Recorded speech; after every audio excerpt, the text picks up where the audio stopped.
Joining me now for our regular Friday night panel is broadcaster Craig Foster and New South Wales One Nation leader Tania Mihailuk. Hello to you both. Hi guys, end of the week. End of the week. The weekend. We made it. Thank goodness for that. We did it. Look, I want to firstly ask you guys about this serious story that I've just mentioned in the editorial there. Tania, this is a devastating tragedy. I mean, it is unthinkable when people drown at sea. Now, if they were indeed coming here, what does that say about our border policies right now? Well, it tells us that Albanese's border policies are indeed inept. The fact that we're seeing waves of migration coming in and internationally that's playing out, people are seeing that. At the same time, you've got, the High Court debacle, that whole drama with the High Court and the flawed response from Labor in relation to that. Absolutely shocking. And that's playing out in the public domain and internationally as well. Everybody's seeing this and it's reinvigorated the people smugglers. Yep. They can see that Australia is again open for business when it comes to bringing in people on these boats. It is a tragedy. We don't want to see boats capsizing. We don't want to see people dying in the very, very dangerous waters out there in outside Australia. But ultimately, Albanese is responsible for ensuring that we have strong border control policies.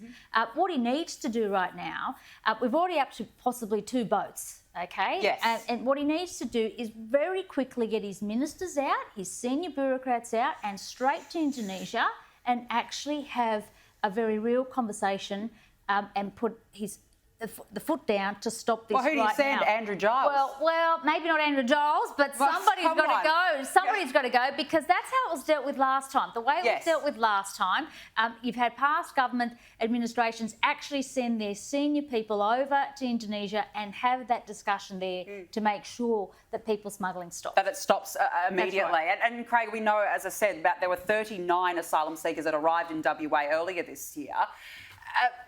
It goes to show, though, that authorities are on edge right now because it seems like the boats have started. Would you agree? I think authorities are on edge and governments are on edge because of the way that we have the conversation and therefore it's so deeply politicised, this area, that both sides attack each other. And so, when you see anything happening, one side says, well, these guys have lost control, and then the other side says, that's all fine. And in the middle are just, I think, average Australians like myself saying, look, we don't want people to perish at sea. Of course as you not. said, absolutely not. Okay. So it's an absolute tragedy. But what we have to understand is, why is it happening? Now, I actually went to Bangladesh late last year in October. And I went to the largest refugee camp in the world. It's called Cox's Bazar, where there's 1 million Rohingya refugees there, where these people have actually come from.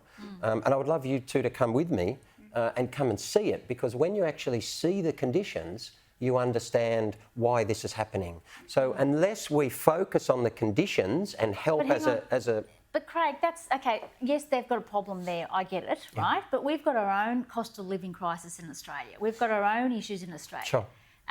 We've got people doing it tough here. Exactly. I think Australians are more concerned about our own Well, we don't appear to be, because we're having this conversation, here. Tania. We're having this conversation. I think they're more concerned about their own backyards here in Australia, I think. That's what I think. Well, that's not what you said earlier, just a couple of minutes ago. You're saying the Australian government should go over to Indonesia and we should go there and we should work with them. I should say, that's what you just said. That's the only so way are we you can stop concerned or people not concerned? smuggling. You've got to, hang on, that's actually going there and having some tough conversations with Indonesia. But we also have to understand what's happening. Smuggling is put to an end. That's what that's about. It's not about saying, hey, come along and bring all your people over here. Hang on, what I was saying was that Australians don't understand what the conditions are and what the drivers are. And so if we're going to sit here and just say, oh, God, here's another boat again, and so we've all lost control of everything, it's never going to work. Right. So what happened is in the last couple of years, for example, we cut our funding to the actual refugee camp to the Bangladeshi government, which meant that the amount of food that these people have to eat went from only $12 a month down to $8 a month. That's 27 cents a day. We're not responsible for what's happening there. Yeah. Australia's not responsible. But this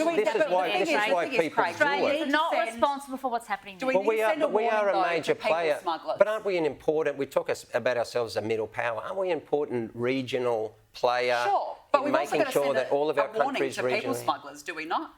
I mean, it's a despicable trade. It's a despicable trade, and we can't have people drowning at sea. No, we don't want people drowning at sea, but what we need to realise as well is that when Australians are in situations of conflict and other things, we do the same thing.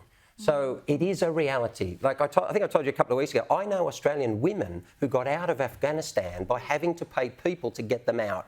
So no Australian should say, well, okay, we would never do the same thing, because that's not true. All I'm saying is we need to understand what's happening. Needs to be put to an end right and now, we can Craig, support people better there rather than just screaming every time someone tries to get let's move on. Business. All right, look, it's a shocking trade. It is a shocking trade. But let's move on, because 5 full Boeing 747 planes worth of new migrants are arriving into Australia every day, according to figures released yesterday.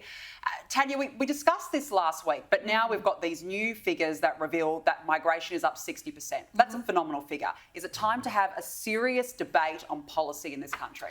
Well, it's time to actually pull the handbrake on migrant intake. That's what it's time But for. no one wants to have that debate, though. Well, I think there are people that want to have the debate. Well, interestingly, you're right. Both sides of the fence, both the Labor and Liberal Party, I think are really cautious on how to handle this. You're right. I know One Nation, we're not. We've called for a plebiscite. We think people should have a vote on this issue, and I think people are really concerned about the numbers of immigration that are coming into Australia. We can't sustain these levels. We can't sustain it. We don't have the housing. We've got an energy crisis in Australia. We've got a cost of living crisis as well. We can't sustain something in the order of 765,000 people coming in a 12-month period before September. Those are just figures. And can I just say, it's not just the right, people like One Nation raising issues. Bob Carr, the former Labor Premier, has said to Albanese, you've got to stop. And the reason they've got to stop is because they're relying on a flawed economic model here. They want to hold up the economy in Australia by bringing in migrants. That's the only policy at the moment on the table that's holding up our economy. But it's not an answer. No, it's not a medium or long-term answer. Well, you take away immigration and we're in a recession. Absolutely. This is the problem here. Craig, is it time to have a serious debate on the matter? Yeah, I think serious and calm. Yes, yeah, of course. And they're two. Of course. I mean, no one's anti-immigration, but we've got to have a discussion about the numbers, right? Exactly, I agree with you. And that's why I'm pleased to hear about Bob's comments. It's important when people are on the same side of politics that they talk about these things in an authentic way and say, I disagree and I think we should have a conversation about it. Because what happens too much is everyone just retreats into their political corners and Australians, I would say like me, who are in the middle, just look at all of the arguing and go, we never get to the nub. That's what I was saying before about whether it's migration or refugees. One side attacks the other then can't be honest about if we actually have an issue. Australians aren't being given opportunity, Craig, to actually have their say on this issue. There was no mandate for a big Australia, okay? This issue about bringing in migrants at this level was never raised before the last election. There's no mandate. Yeah, so I think we have a responsibility as well. In fact, he said he was going to slow down migration last year, and he hasn't. Okay. So I'm not sure what the drivers are, but I think we also have a responsibility in all of the media to facilitate a conversation, that we're talking about, rather than amplifying the attacks. And we can never get to the heart of the matter. Let's have a conversation about what is a sustainable... Put a big stop sign. We're full. That's what we're full in Australia. There needs to be discussion. Now, look, this is frightening because new research reveals 45% of Australians have less than $1,000 in the bank. 1 in 5 have no savings whatsoever. Tania, this is worrying. Do you think this is a case of the cost of living crisis or financial illiteracy in this country? It's a bit of a combination. I actually think, yes, there are people doing it tough, living on pensions, paycheck to paycheck, energy crisis, energy costs are rising, food and produce costs are rising, and they're doing it really, really tough. There's no question of that. And there aren't any policies on the table right now that are addressing any of these issues. The other issue, of course, is we're seeing young people living, in particular, I think, beyond their means. They're living off credit cards. Buy now, pay later, face the consequences later.